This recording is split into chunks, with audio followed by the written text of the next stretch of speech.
So you've already seen my hair and scalp empties. Today we're going to be tackling skincare.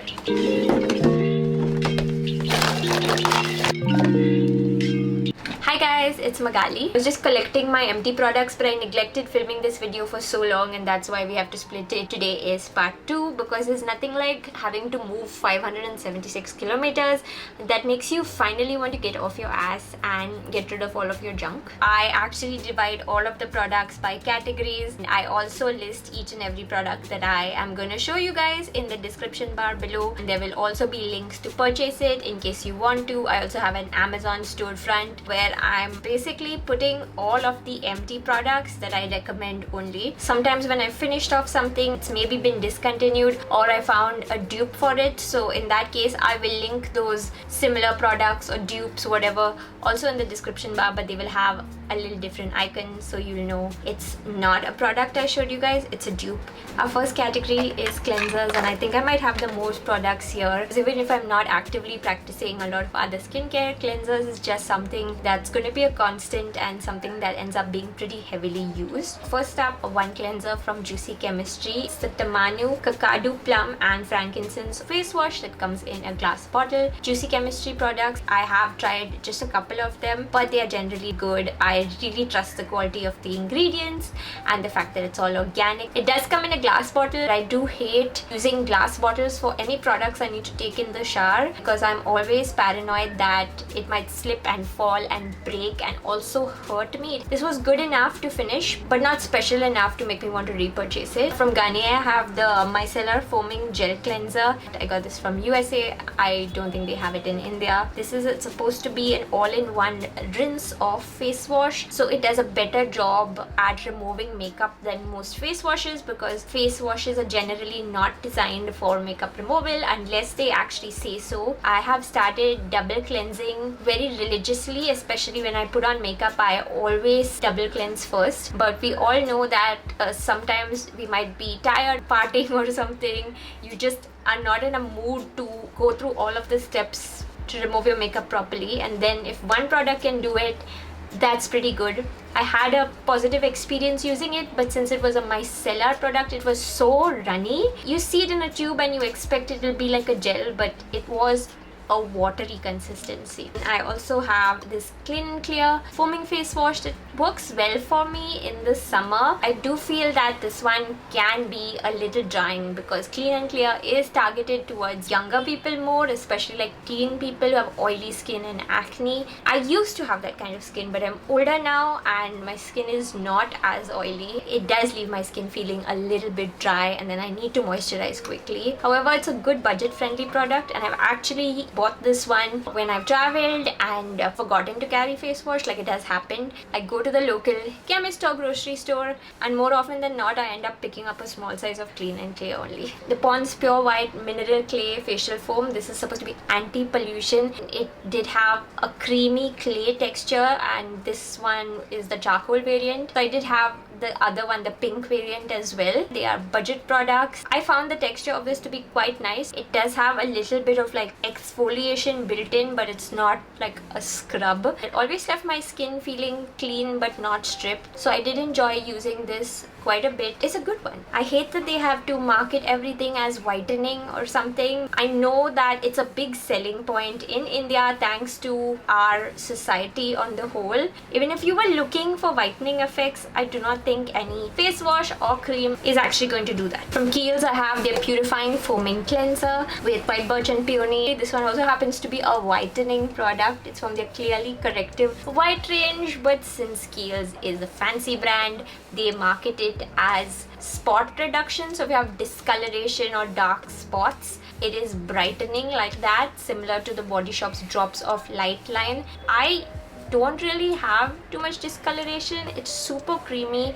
and I actually gave this to my mom to use more. She has normal to dry skin and she thoroughly enjoyed using this. Most face washes leave her feeling stripped, and this one did not do that. So if you also have normal to dry skin and are looking for a moisturizing face wash, then you can look into this one. Also one of those products that a little goes a long way. One tube will last you like a very long time. From the Body Shop, I have their Vitamin E gentle facial wash. I actually have another product from the same range later on in this video. This one was really great, and also something that my mum used more than me for the same reason I stated earlier, that she requires gentle, light or moisturizing face washes, not the stripping ones. Little goes a long way, keeps your face feeling clean but also well hydrated, and I think this one is so good for the price, but again more for normal to dry skin, so something I would repurchase for my mum maybe, but not for myself. From Simple Skincare, I have their moisturizing facial wash. I've actually reviewed Simple Skincare in the past. It says that it has no artificial fragrance or color, no harsh chemicals, no alcohol. It's soap free, moisturizing, and perfect for sensitive skin. This is a brand that, like, from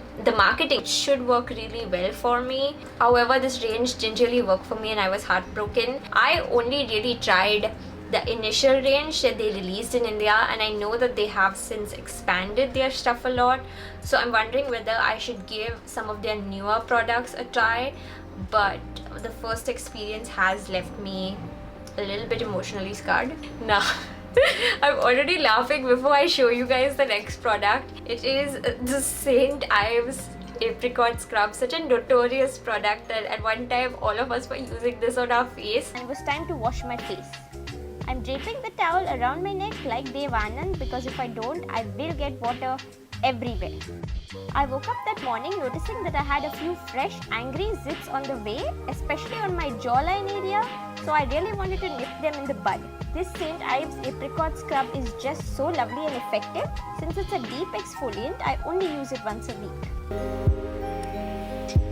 It's so gritty, so harsh that we were doing damage and we did not know we were doing something wrong. I think every single millennial has made the mistake of using this. I would hope Gen Z learned from our mistakes, but I don't know. I don't think I have a lot of Gen Z audience. Most of you guys are actually around my age, or like few years younger, few years older. If you're watching this and you feel comfortable, especially if you don't comment often or ever, I would love for you guys to leave me a comment letting me know about your age. You don't have to share any other personal details, but I just want to know you guys a little bit better. So I had one of these lying around. I didn't know what to do with it. I ended up using it as a body exfoliator, not for my entire body. It would be too harsh. What were we thinking? This works on those kosa areas like your elbows and knees, the stuff that has like a rougher, more dry skin. If you have a very harsh scrub lying around, you could use it for that purpose. From Kaya, I have their creamy exfoliating rinse, and I don't usually use too many exfoliating products on my face. In fact, I've pretty much cut out a majority of exfoliation products, both physical exfoliants like this one as well as chemical exfoliants. I keep it to the minimum, but I surprisingly like this a lot because the exfoliation was not coarse. The base was really creamy and I did enjoy using this. I didn't have any problems with it. And if you are looking for a creamy, gentle face wash that also will give you some physical exfoliation, I would actually recommend this one. Kaya is killing it with a lot of their face and hair products, and I guess it's sad that they don't get mentioned a lot or they're lost among so many other Indian skincare brands. Now I have cleansing pads and face wipes from Regissure salicylic acid cleansing pads. This is supposed to be like an acne treatment product. This was really affordable, so I didn't actually purchase this one for my face, but for my body I wanted to use this on my underarms because I do sweat a little bit, actually a lot, in the summer, and I prefer not to use antiperspirants. So I did read that like light chemical exfoliation can be so great for your armpits. It kills all of the bacteria that causes body odor, and if you actually use it regularly, it can lighten the pigmentation on your armpits. And I do have like a decent amount of pigmentation. It's kind of natural. It does bother me a little bit. I thought this might help.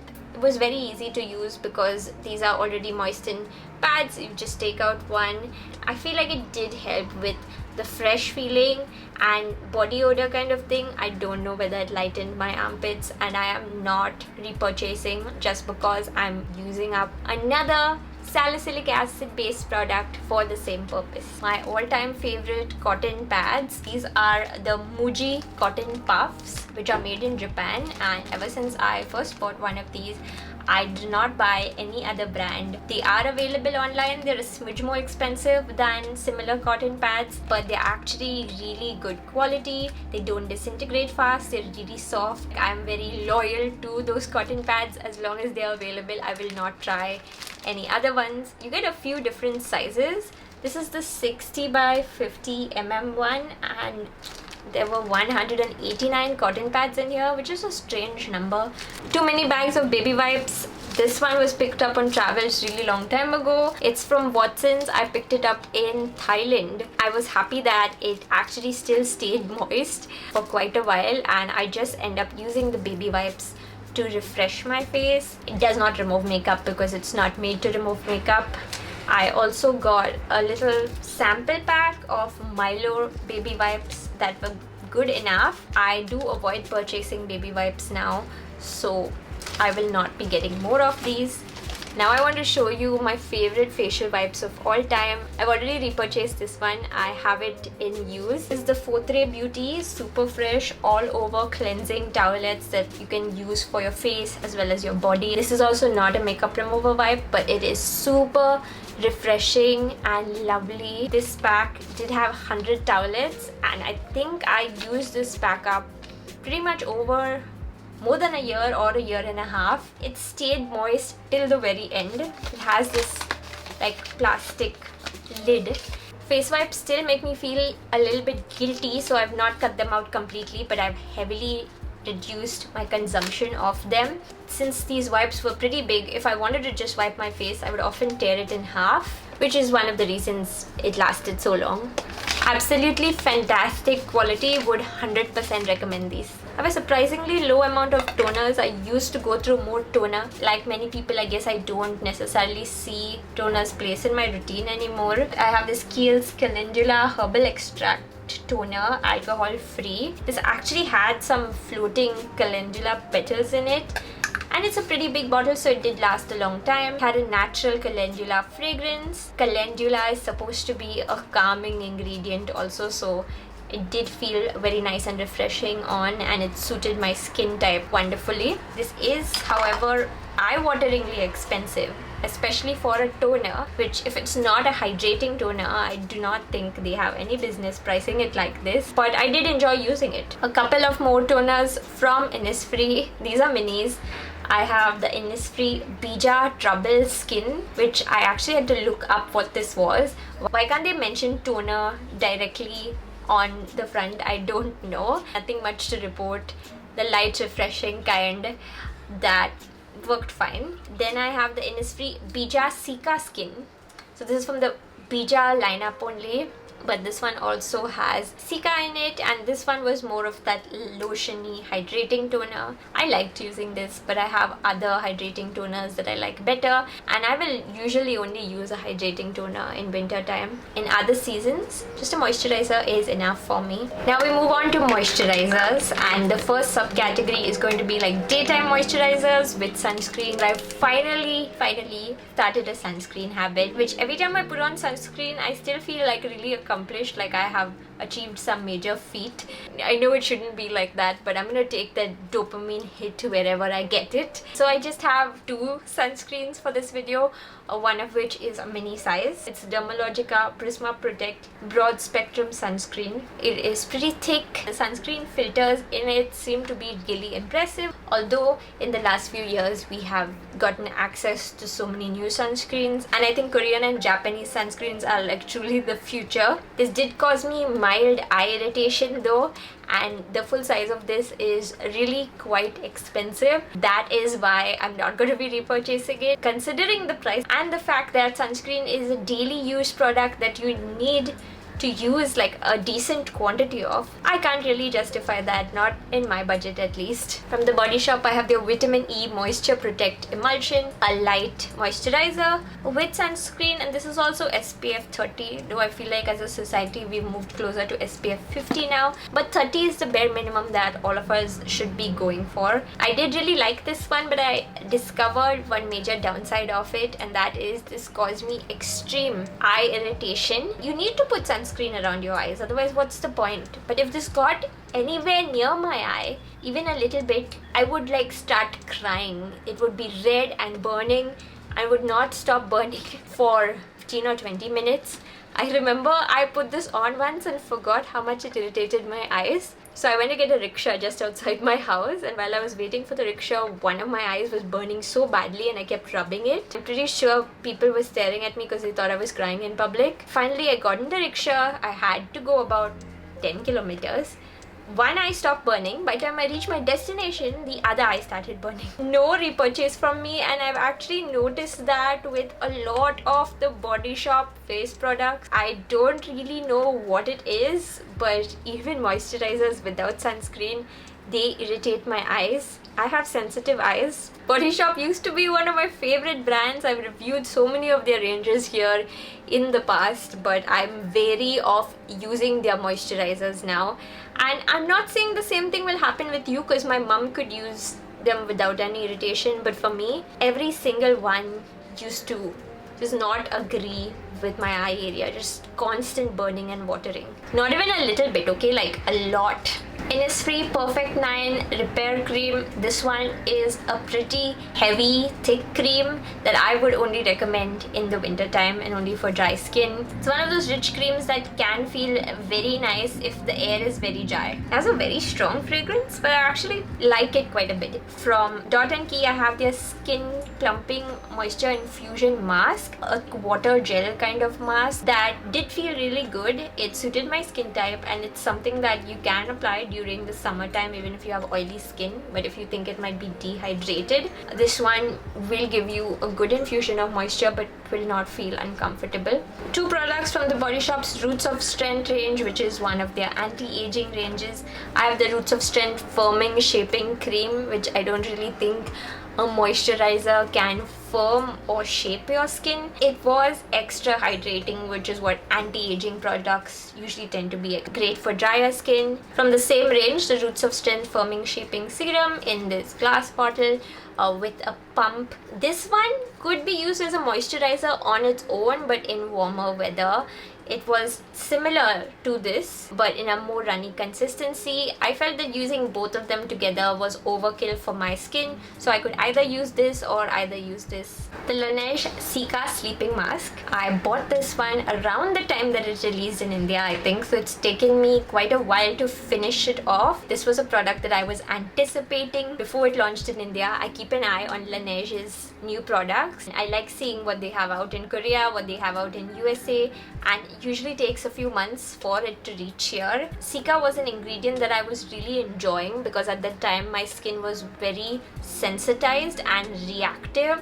I used to break out very easily. I think it was mostly a compromised skin barrier, which, touch wood, it's been sort of repaired now. Cica was something that worked really well on my skin to calm it down. I really enjoyed using this one a lot. I still actually have a teeny tiny amount left. When they first released it, they only had the big size, but now they do have a small size as well. If you're buying it for the first time, I would recommend getting the smaller size first, even though it's less bang for your buck than the big size. But I think it's great to try it out and see if you like how it feels and whether it works well on your skin. I like the calming properties of this a lot, but it was a heavy moisturizer, so something that I could only use during the winter time, and that too I could not use it every single day. The heaviness of it used to kind of clog my pores sometimes and give me those little white heads. Every time I stopped using it, they went away, but if I tried using this nightly, they came back. This is one that I will not be repurchasing. It did its job when it had to. It really did calm my skin, but I didn't really like the heaviness of it, and I don't feel like I need it anymore. I actually found a pretty good dupe for this moisturizer that costs less money and is much lighter, that I can actually use every day in the summertime. From Neutrogena, their legendary Hydro Boost Water Gel that works with my skin type. Normal to oily skin in the humid weather, just the right amount of hydration. So I really like using this, and I did already repurchase the smaller size of it, but I did find a dupe, and everybody knows about this dupe. This is not secret or a gate-kept dupe. I prefer buying the dupe now, which I'm going to show you next. It works very similarly, but it's quite a lot more affordable, and it is the Pond's Super Light Gel Moisturizer that I have featured in so many videos, that I have recommended so many times. This is a constant in my house. Each time that I finish one up, I buy another tub. I think it is beautiful. It's available in so many different sizes, and they've recently given the packaging a bit of a revamp. Don't think you're gonna see an empties without this product anytime soon. From ʟᴜᴜ Beauty, I have a bunch of mini face milks. I think I got all 4 of these in a little mini kit, and I love their face milk moisturizer. It is a lotion consistency. I prefer using this in the winter time, but for normal to dry skin girlies, you could use this all the year round. This is the pineapple coconut rose. This one is strawberry papaya. This one is chamomile oat, and I did not hate it, even though the smell of chamomile makes me nauseous. Bit of a long story. I think I have a full size rose face milk somewhere still.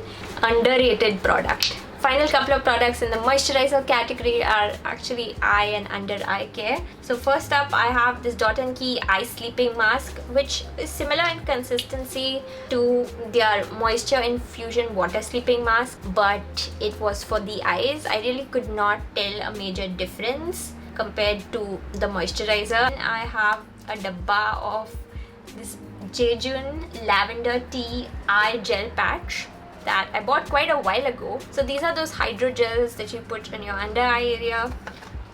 Look, you guys, I have one lonely hydrogel still inside. I did not know what to do with it because it's just a single one.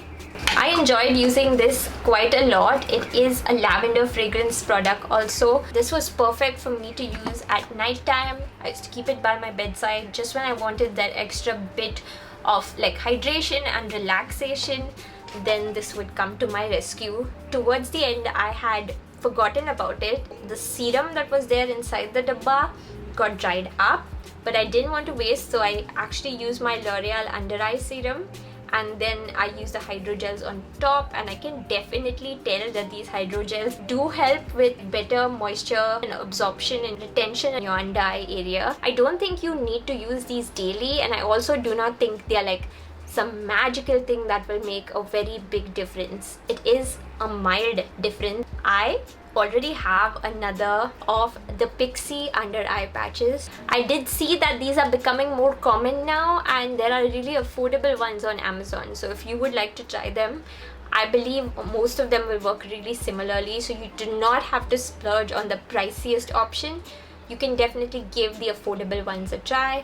It's just like a nice, fun, relaxing, pampering product. The final couple of things that I have, I couldn't really fit them into any of the other categories, so they are miscellaneous. From ʟᴜᴜ Beauty, I have their Later Hater blemish stickers, basically pimple patches. I've used pimple patches from many brands over the years, and I have discussed many a times. They do help shrink the pimple, but moreover, they will stop me from picking at the pimple or touching it, and so that's how it helps your pimple heal more. So if you have a picking problem, I would recommend getting these patches because they're so cute and also functional. This one, there were like stars, hearts, all sort of different designs that are really fun. Early pimple patches were all about like hiding and disappearing. They were transparent, but I really like the more Gen Z oriented trend of having visible pimple patches that look really adorable, and people think that you're just decorating your face. Most of the time they don't even know that it's serving a functional purpose. I went to repurchase these, but I found that they don't make them anymore, and that broke my heart. So I do have an alternative for you guys. This is an Indian brand. I have these cute like flower shaped ones. So I'm gonna link these below. These are by Gush. This is my replacement for the ⴑ Beauty ones since this has been discontinued. Final couple of things. 2 facial razors, which is usually my preferred way to remove facial hair. This is my favorite razor. It's by Kai, which is a Japanese brand. The cover is plastic, but otherwise the entire razor is metal. Not just the blade, the whole razor. It feels very substantial in your hand, and it would be better for recycling purposes because you can actually recycle metal. It actually has this guard along the blade that helps you not cut your face. It's a top tier product, and the fact that it's available in India and affordable, everybody should get this. It'll change your life. I do have several facial hair removers. You guys have seen me review many of them. I do like those as well, but a razor is just easier, quicker, and it never fails for me. So that's what I default to. This is something that I hoard because I get paranoid. If they discontinue these in India, I will be very, very sad. That's why I always have a little supply of them. One of these easily lasts me around 4 months, considering I'll remove facial hair maybe once a week from between my brows and my upper lip. When it starts feeling a little bit blunt, I will change it immediately. That's it for today's skincare empties. I hope you guys enjoyed this one and also the previous hair one. And I'm just enjoying doing these because I'm finally getting rid of all of these containers and recycling them. Anything that comes in a tube, usually you cannot recycle this plastic on the top. You can recycle this like cap area because it's a different kind of plastic. So I will always cut these. There'll be product lurking inside each and every time. However much you try squeezing, however much you try keeping it in the right direction and shaking it, you're not going to get all of the product out. Definitely cut it and make sure you're not wasting. Not only is it more sustainable, but you gotta get your money's worth. Thanks so much for watching, and I'll see you guys next time.